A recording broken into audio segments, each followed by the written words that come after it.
اگر آپ ایک مسلمان ہیں تو آپ کو قرآن پاک کی یہ باتیں ضرور یاد ہونی چاہیے۔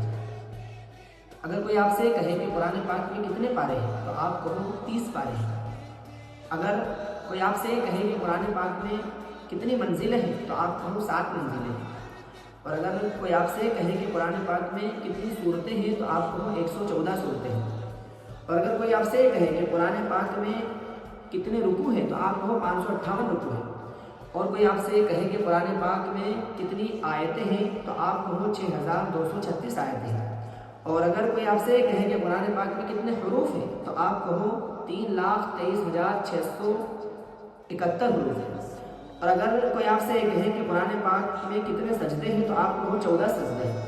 اور اگر کوئی آپ سے کہے کہ قرآن پاک کی سب سے پہلی سورت کون سی ہے تو آپ کہو اقرأ بسم ربک الذی خلق۔ اور اگر کوئی آپ سے کہے کہ قرآن پاک کی سب سے آخری سورت کون سی ہے تو آپ کہو والعصر۔ اور کوئی آپ سے کہے کہ قرآن پاک کی سب سے چھوٹی سورت کون سی ہے تو آپ کہو سورۃ الکوثر۔ اور اگر کوئی آپ سے کہے کہ قرآن پاک کی سب سے بڑی سورت کون سی ہے تو آپ کہو سورہ بقرہ۔ اور اگر کوئی آپ سے کہے کہ قرآن پاک کہاں نازل ہوا تو آپ کہو مکہ مکرمہ۔ اور کوئی آپ سے کہے کہ قرآن پاک کس پر نازل ہوا تو آپ بڑے فخر کے ساتھ یہ کہو کہ جناب محمد مصطفیٰ صلی اللہ علیہ وسلم پر نازل ہوا۔ اور اگر آپ کو یہ باتیں اچھی لگ رہی ہیں تو آپ ان باتوں کو ضرور 10 لوگوں تک شیئر کریں۔ جزاکم اللہ خیر۔